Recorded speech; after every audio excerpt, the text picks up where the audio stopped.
Students, welcome to my channel Pragati institute. स्वागत है आप सभी का मेरे इस चैनल पर जिसका नाम है प्रगति इंस्टीट्यूट। अपने पिछले वीडियोस में मैंने आपको एक चैप्टर पढ़ाया था, साझेदार का प्रवेश यानी एडमिशन ऑफ अ पार्टनर वाला एक चैप्टर पढ़ाया था और उसके काफ़ी सारे न्यूमेरिकल्स भी करवा दिए थे। और आज हम लोग एक नया चैप्टर शुरू करने वाले हैं, साझेदार द्वारा अवकाश ग्रहण अथवा मृत्यु यानी रिटायरमेंट और डेथ ऑफ अ पार्टनर। यानी जब साझेदार फर्म से अवकाश ग्रहण करता है अथवा उसकी मृत्यु हो जाती है तो क्या क्या व्यवस्थाएं होती हैं, कैसे अकाउंटिंग ट्रीटमेंट होता है, तो उसको आज हम लोग पढ़ेंगे। ये नया चैप्टर हम लोग आज शुरू कर रहे हैं। तो सबसे पहले तो साझेदार द्वारा अवकाश ग्रहण यानी रिटायरमेंट ऑफ अ पार्टनर से क्या आशय है, क्या इसका मीनिंग है, उसको जान लेते हैं।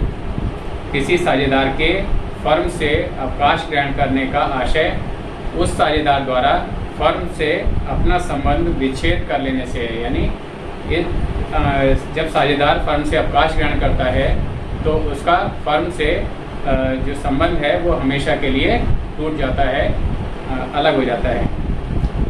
और ऐसे साझेदार को बाहर जाने वाला साझेदार या आउटगोइंग पार्टनर भी कहते हैं।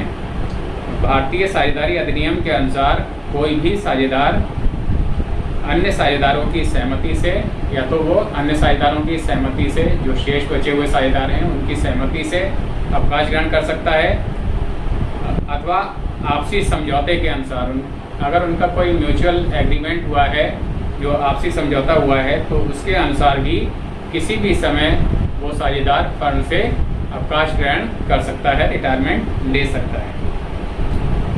इसके विपरीत अगर साझेदारी ऐच्छिक है या पार्टनरशिप एट विल है, जिसको इंग्लिश में कहते हैं पार्टनरशिप एट विल, ऐच्छिक यानी साझेदारों की इच्छा पर आधारित है, तो अगर ऐसी साझेदारी है तो कोई भी साझेदार अपने अवकाश ग्रहण करने के निर्णय को, यानी अगर वो रिटायरमेंट लेना चाहता है तो अपने इस डिसीज़न को लिखित सूचना अन्य साझेदारों को देकर फर्म से अवकाश ग्रहण कर सकता है। यानी वो अगर साझेदारी ऐच्छिक है तो वो अपने जो रिटायरमेंट की सूचना है वो अन्य साझेदारों को लिखित में दे देगा और इस तरह से वह अवकाश ग्रहण कर सकता है।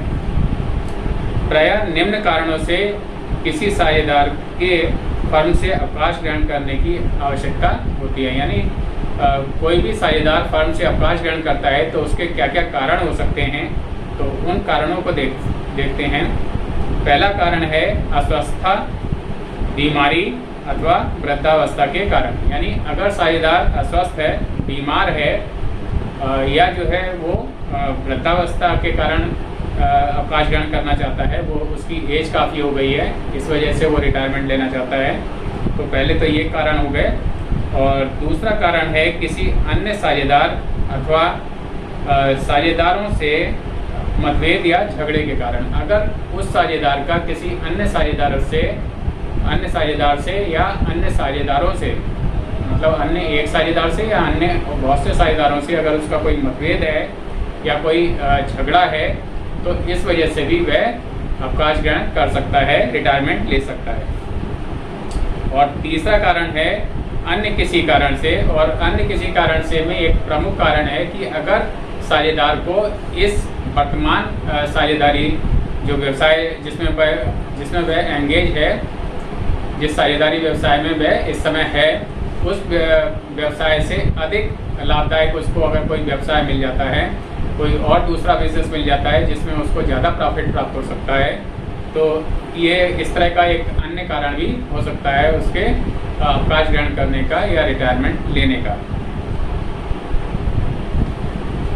अब कुछ एक जो महत्वपूर्ण बातें हैं तो उनके बारे में आपको बताता हूँ। साझेदारी अधिनियम के अनुसार किसी साझेदार के फर्म से अवकाश ग्रहण करने पर, यानी जब कोई साझेदार फर्म से रिटायरमेंट ले लेता है, अवकाश ग्रहण ले लेता है, तो साझेदारी समाप्त हो जाती है। जो उनकी वर्तमान साझेदारी चल रही थी तो वो साझेदारी तो समाप्त हो जाती है, लेकिन फर्म का समापन होना जरूरी नहीं है। यानी फर्म जो है समाप्त नहीं भी हो सकती है। प्रायः शेष साझेदार, ऐसा हो सकता है कि जो बचे हुए साझेदार हैं, शेष साझेदार, वो एक नए समझौते के अनुसार नई साझेदारी की स्थापना कर लेते हैं और इस तरह से फर्म उसी प्रकार कार्य करती रहती है जैसा कि पहले कर रही थी।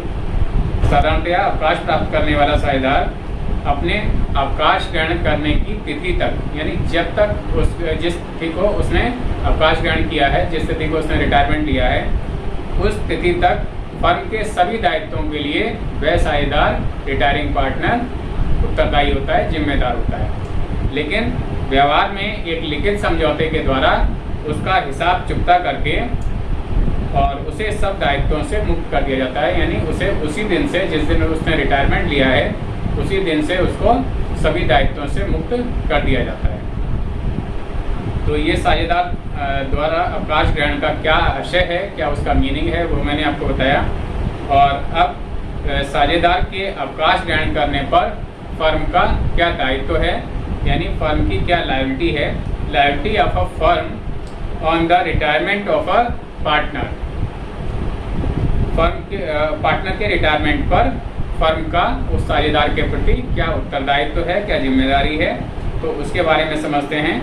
अवकाश प्राप्त करने वाले साझेदार को फर्म की संपत्ति में से अपना उचित अधिकार पाने का, उचित भाग पाने का अधिकार होता है।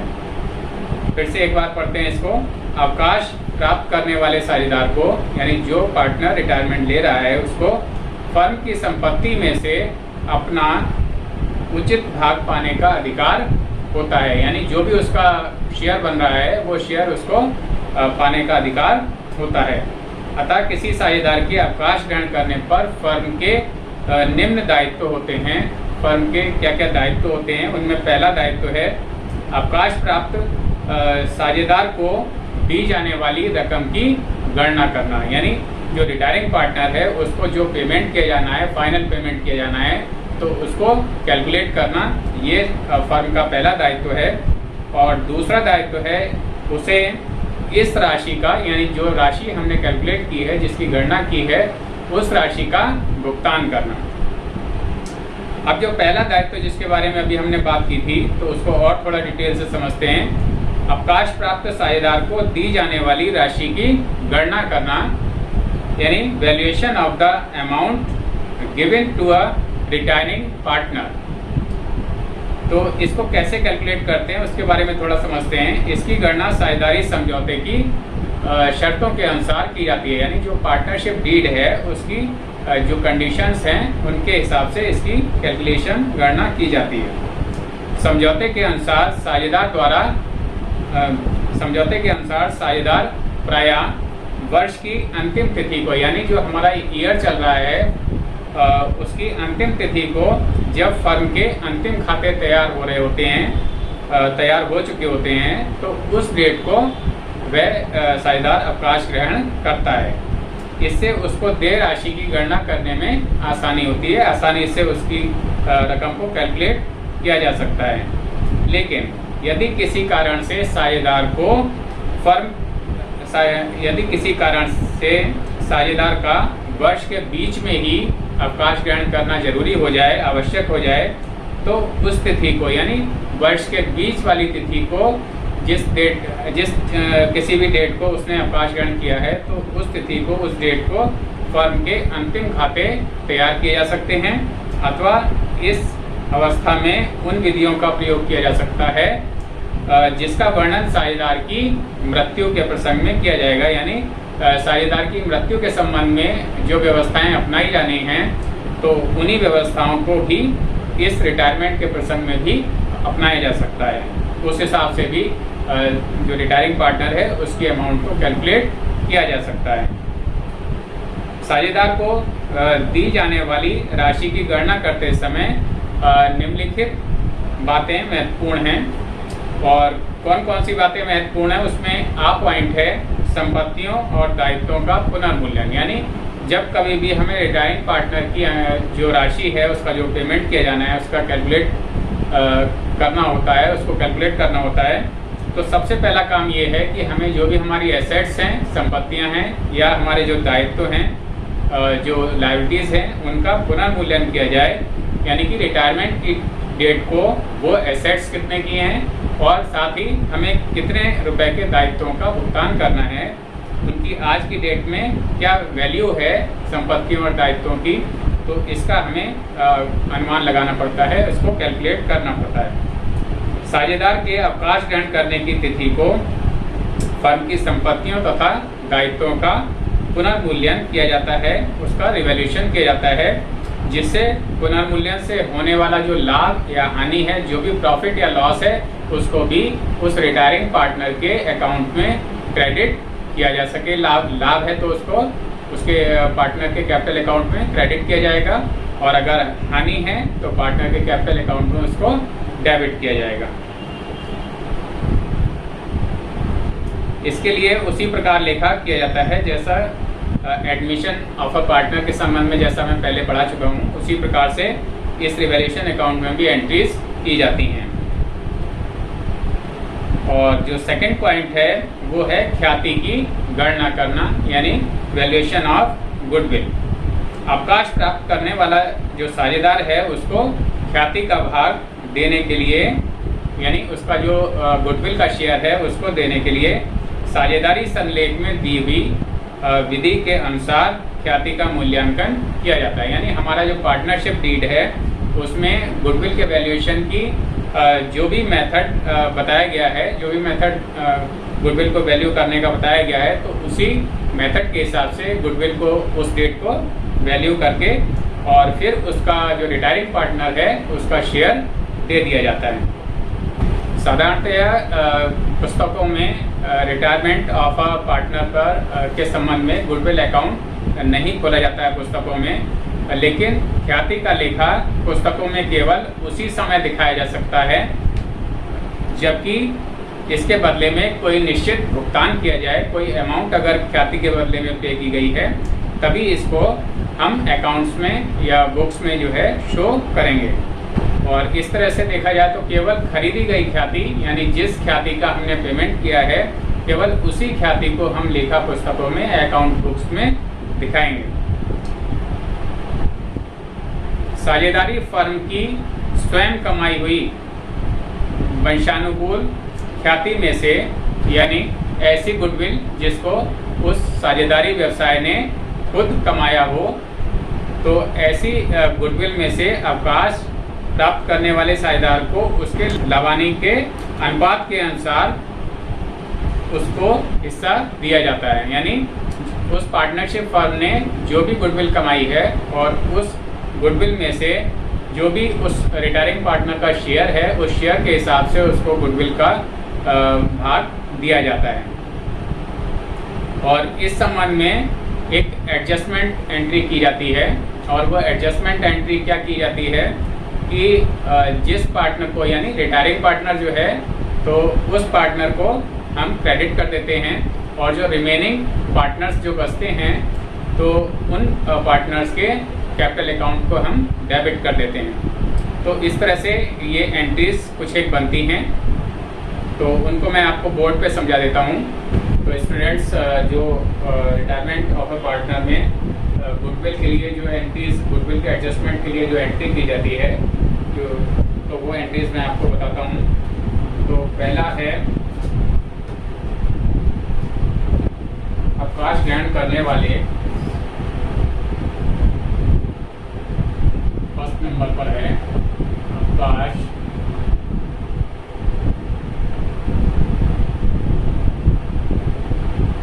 ग्रहण करने वाले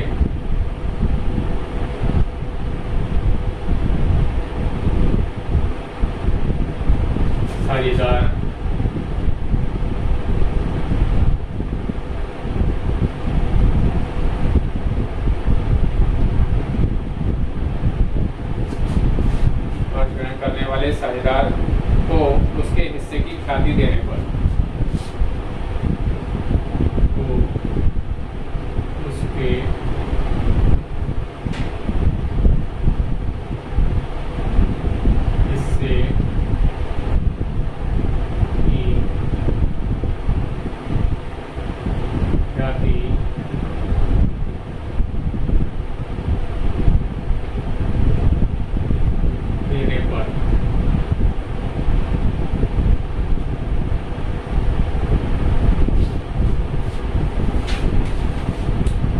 इसके लिए एंट्री हो जाएगी remaining each partners capital account debit, remaining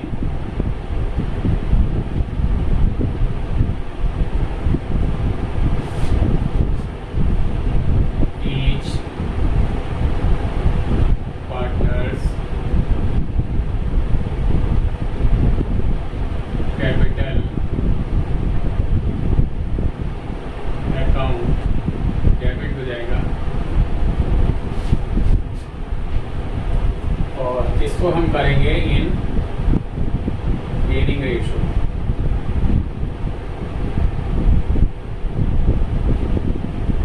gaining ratio मतलब रिमेनिंग ईच पार्टनर, जो भी पार्टनर्स शेष बचे हैं तो उनको जो रिटायरिंग पार्टनर है, अवकाश ग्रहण करने वाला जो साझेदार है, उस साझेदार का भाग किस किस रेशो में प्राप्त हो रहा है, तो उस रेशो में, यानी उसको हम कहेंगे इन गेनिंग रेशो, तो उस रेशो में इस ईच पार्टनर्स के कैपिटल अकाउंट को हम डेबिट कर लेंगे। और 2 आएगा retiring partners capital account, 2 retiring partners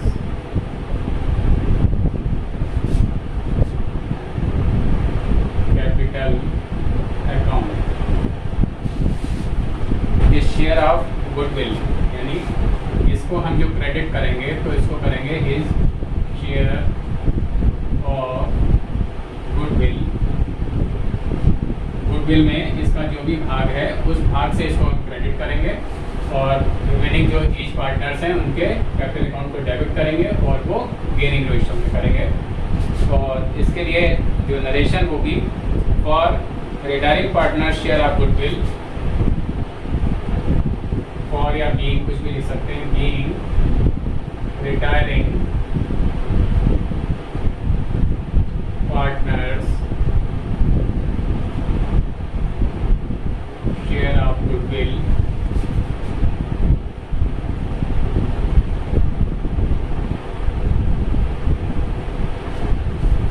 debited to remaining partners, debited to remaining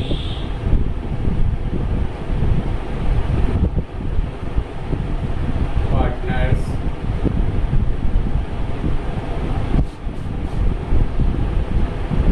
capital account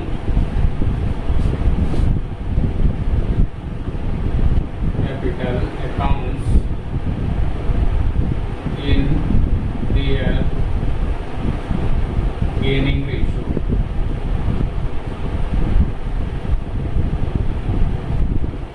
ये इसकी नरेशन हो गई। और एक जो एंट्री कभी कभी और बनती है कि अगर पुरानी बुक्स में जो अकाउंट की पार्टनरशिप फर्म की जो बुक्स हैं उनमें अगर गुडविल अकाउंट दिखा रखा हुआ है एसेट साइड में, तो उस गुडविल को हमें राइट ऑफ करना पड़ता है, उस गुडविल को खत्म करना पड़ता है। तो सेकंड जो हमारा पॉइंट है वो है साझेदार के अवकाश ग्रहण करने से पूर्व साझेदार, दूसरा पॉइंट है साझेदार के अवकाश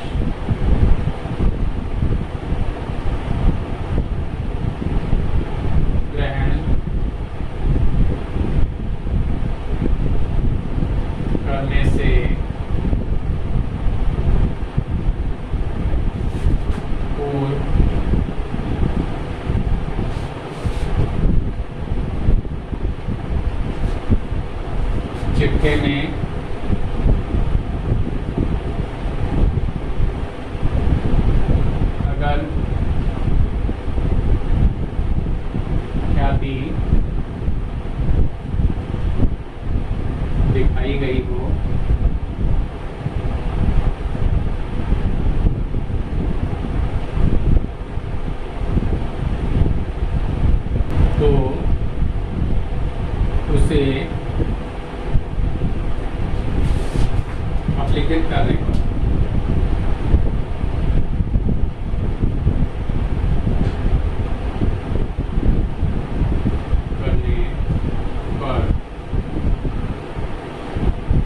लिखित करने की क्या एंट्री बनेगी, तो इसमें ऑल पार्टनर्स कैपिटल अकाउंट, यानी जितने पार्टनर हैं उस रिटायरिंग पार्टनर को इंक्लूड करते हुए, तो उन सारे पार्टनर्स के कैपिटल अकाउंट को डेबिट कर देंगे।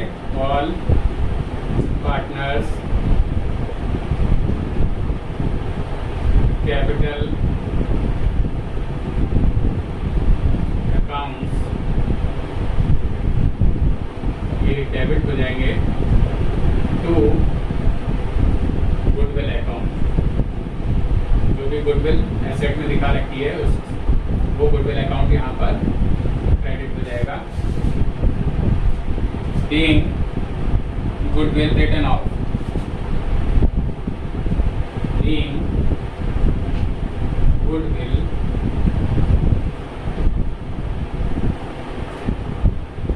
Written of.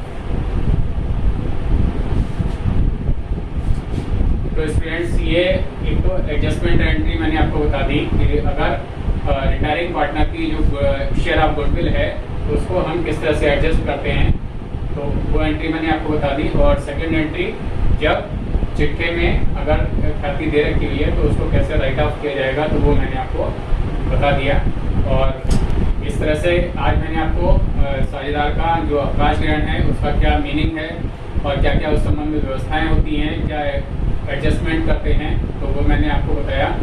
और इससे नेक्स्ट के वीडियो में मैं आपको थोड़ा सा न्यूमेरिकल पोर्शन इससे रिलेटेड करवाऊँगा। तो इस वीडियो को आप लोग शुरू से आखिर तक देख लें और बार बार चलाकर देख लें, जिससे आपको ये कंटेंट सारे समझ में आ जाएं। और इन वीडियोस को, ये वीडियो है और इससे पहले का जो भी एडमिशन के रिलेटेड वीडियोस हैं, अगर आपने वो ना देखे हो तो उनको भी देख लें। तो इन वीडियोस को अपने फ्रेंड्स और क्लासमेट से शेयर करना ना भूलें, उनको भी इसके बारे में बताएं। और अगर अब तक आप लोगों ने मेरे इस चैनल को सब्सक्राइब नहीं किया है तो सब्सक्राइब कर लें, जिससे आपको आने वाले जो भी वीडियोस हैं तो उनके नोटिफिकेशन सबसे पहले समय से आपको मिल सकें, उनकी जानकारी मिल सके। अपने इस वीडियो को मैं यहीं पर एंड करता हूँ। Thank you.